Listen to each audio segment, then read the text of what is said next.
ઘરમાં એક anchor person હોય છે જે ઘરના સભ્યોને જોડી રાખે છે. ઘરનું દરેક સભ્ય પોતાનું ફ્રસ્ટ્રેશન એ વ્યક્તિ પર ઠાલવ્યા કરે છે અને એ વ્યક્તિ ચૂપચાપ બધું જ એબ્ઝોર્બ કરી લે છે. એ વ્યક્તિ સતત બધા વચ્ચે સમાધાન કરવાનો અને સુમેળ સ્થાપવાનો પ્રયત્ન કરતી રહે છે.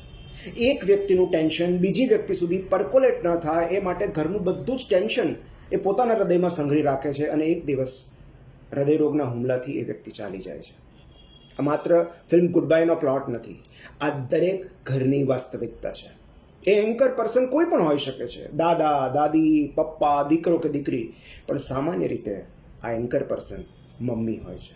એ બધાના ઈગોને સાચવે છે, બધાના ટેન્ટ્રમ્સ સહન કરે છે, ઘરના ઝઘડા શાંત કરાવે છે, ઘરના કોઈ બે સભ્ય વચ્ચે ચાલતા શીત યુદ્ધમાં મધ્યસ્થી જેવું કામ કરે છે.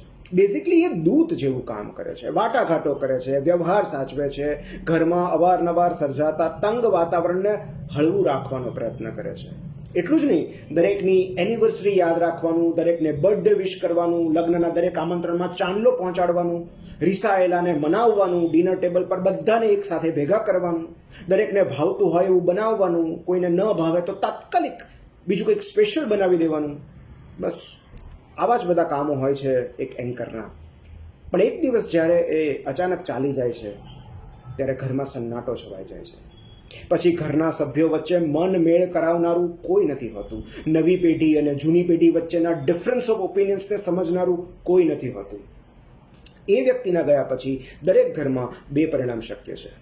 કાં તો ઘરના સભ્યો કાયમને માટે એકબીજાથી દૂર થઈ જાય છે અને કાં તો એ પ્રિયજન ગુમાવ્યાના દુઃખમાં એકબીજાને નજીક આવી જાય છે. સ્વજનના મૃત્યુને જેઓ નજીકથી જુએ, સમજે અને સ્વીકારે છે તેઓ નજીક આવે છે. અને ઘરમાં થયેલા એક મૃત્યુ પછી પણ જેમના અહંકાર યથાવત રહે છે તેઓ દૂર થતા જાય છે. ઇનફેક્ટ એક સ્વજનનું મૃત્યુ આપણો અહંકાર તોડવાની એક ક્રૂર પરંતુ કુદરતી રીત છે. મુંડન કરાવો કે ન કરાવો, બસ ખાલી ચાલ્યા ગયેલા સ્વજન વિશે ચિંતન કરો તોય અહંકાર ઓગળી જાય. દરેક પ્રિયજનનું અવસાન હકીકતમાં આપણા મૃત્યુને નજીકથી જોવા અને સમજવાનો અવસર છે. કુદરતની એક વોર્નિંગ છે કે હજુ સમય છે, સુધરી જાઓ. સ્ટ્રાઇક ફિલોસોફીમાં એક સુંદર શબ્દ છે, મેમેન્ટો મોરી, જેના પર મેં આખું ચેપ્ટર લખ્યું છે મારા પુસ્તક એને મૃત્યુ ન કહોમાં. એ મેમેન્ટો મોરી એટલે આપણી નશ્વરતાનું રિમાઇન્ડર, આપણા અહંકારને ભસ્મીભૂત કરવાનો મંત્ર. મૃત્યુની નિશ્ચિતતા વિશે ચિંતન કરવાથી જીવનની અનિશ્ચિતતાઓ સામે લડવાનું બળ મળે છે. સ્વજનનું મૃત્યુ એક એવું મેમેન્ટો મોરી છે જે આપણને વાઇઝ અને વિનમ્ર બનવાનો એક વધુ ચાન્સ આપે છે. કુટુંબીજનોને એક કરવાના પ્રયત્નમાં જે વ્યક્તિએ પોતાની જાત ઘસી નાખી, એ વ્યક્તિના ચાલ્યા ગયા પછી એની અંતિમ વિધિમાં કુટુંબીજનો કેવા આપમેળે સાથે રહે છે. સ્વર્ગસ્થ વ્યક્તિ સાથેની યાદો શેર કરે છે, એકબીજાના ખભા પર માથું મૂકીને રડે છે, એકબીજાના આંસુ લૂછે છે. લાખ મતભેદ હોવા છતાં એકબીજાને ગળે મળે છે. પણ કમનસીબે એ વ્યક્તિ જ ત્યારે હાજર નથી હોતી જે આ બધું જોવા માટે જીવી રહી હતી, જે ઈચ્છતી હતી કે એક છત નીચે બધા હળીમળીને સાથે રહે, એકબીજા પ્રત્યેની ફરિયાદો અને કડવાશો ભૂલીને પૂર્વગ્રહો વગર એકબીજા સાથે વાત કરે, એકબીજાને ટોન્ટ કે મેળા માર્યા વગર, એકબીજાની વાત કાપ્યા વગર, એકબીજાને સંભળાવી દીધા વગર કે દાઢમાંથી બોલ્યા વગર પણ સાથે રહેવું શક્ય છે.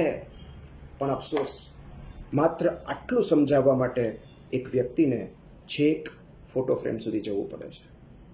ક્યારેક એક જ ઘરમાં આપણે પાડોશીઓની જેમ જીવતા હોઈએ છીએ. ક્યારેક એક જ ઘરમાં નાના નાના અનેક પેટા ઘર હોય છે. લિવિંગ રૂમ અને બેડરૂમ વચ્ચેની દિવાલ એટલી પણ એક્સટેન્ડ ન થવી જોઈએ કે એક જ ઘરના સભ્યો પાડોશી બની જાય. એ દિવાલ તોડવાનો હજુ સમય છે. કોઈ પ્રિયજનની વિદાય થાય ત્યાં સુધી રાહ જોવાની જરૂર નથી. ઘરના જ સભ્યોને ભેગા કરવા માટે કોઈએ પોતાની પ્રાર્થના સભા યોજવી પડે એ પહેલાં જ આપણે આયોજનપૂર્વક એકબીજાને મળી લઈએ તો. આખી કથાનો સાર બસ એટલો જ છે કે ઘરમાં રહેલું એન્કર પર્સન આપણી પાસે ગુડ બાય કહેવાની ફરજ પાડે એ પહેલાં આપણે તેને એક તક આપવાની છે કે એ આપણને વેલકમ હોમ કહી શકે.